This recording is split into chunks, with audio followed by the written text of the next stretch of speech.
Bonjour et bienvenue sur le blog deveniranimateurdesoirée.com. Aujourd'hui, je vais aborder un sujet important, les erreurs à ne pas commettre lorsque vous animez une soirée.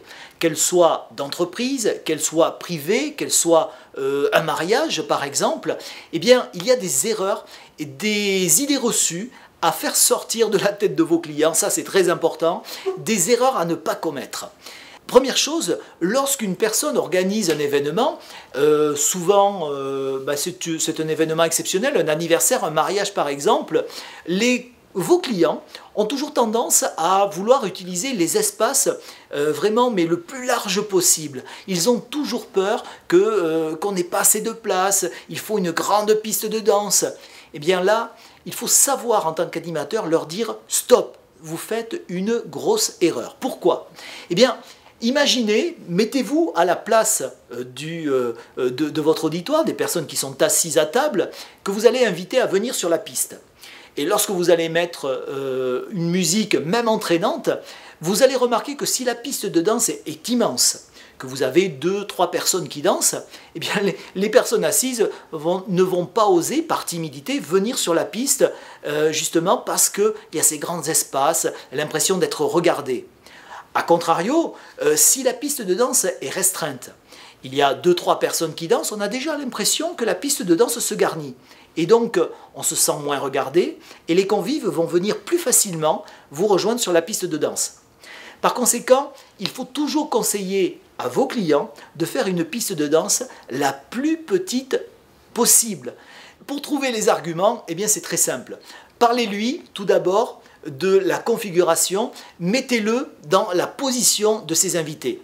Parlez-lui de ce que je viens de vous expliquer, le fait de se retrouver sur une piste vraiment immense sur laquelle ils vont avoir l'impression d'être tout seuls.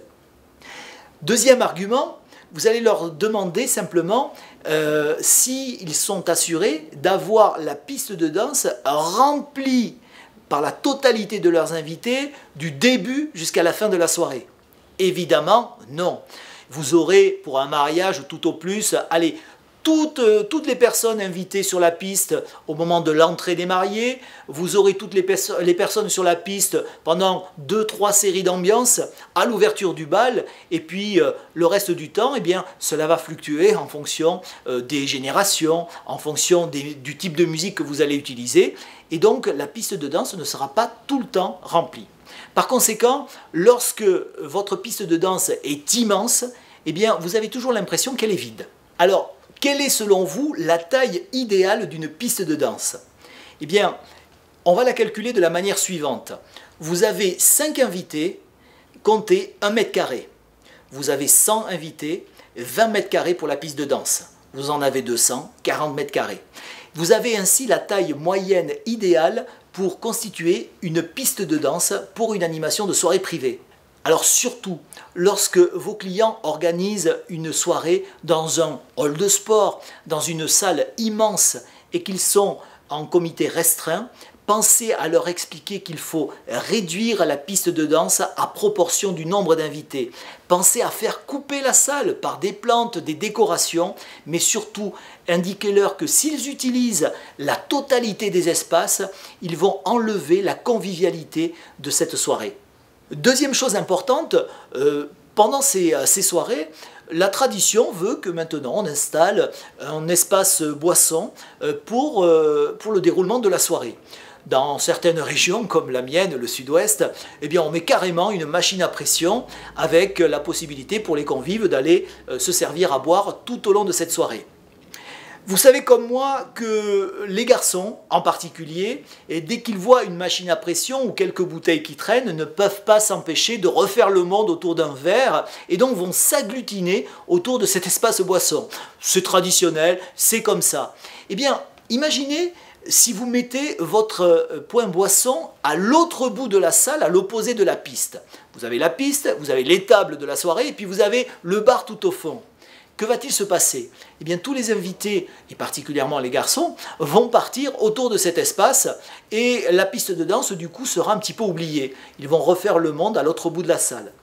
En revanche, si vous placez le point boisson sur la piste de danse, juste à côté de la sono, non pas que les animateurs picolent, c'est bien connu, les animateurs ne boivent pas, sont très sérieux, Mais les invités, en revanche, vont venir à côté de cet espace boisson et donc vont être plus facilement malléables pour les amener à danser sur la piste.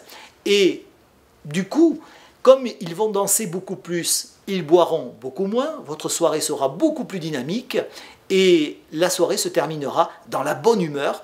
Ça, c'est aussi une clé importante de la réussite de toutes vos soirées privées. Sachez donner ce conseil important. Faites en sorte de conseiller à vos clients de placer le point boisson près de la piste de danse pour vraiment bien réussir vos animations.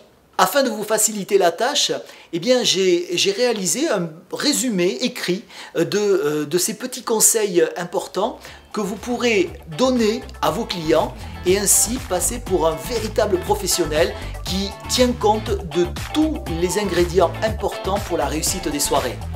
Vous pourrez le recevoir tout simplement en me laissant un petit commentaire juste en dessous de la vidéo. Je vous invite à télécharger mon livre en cliquant sur le lien juste en dessous de cette vidéo. Et je vous retrouve lors d'une prochaine formation. À bientôt!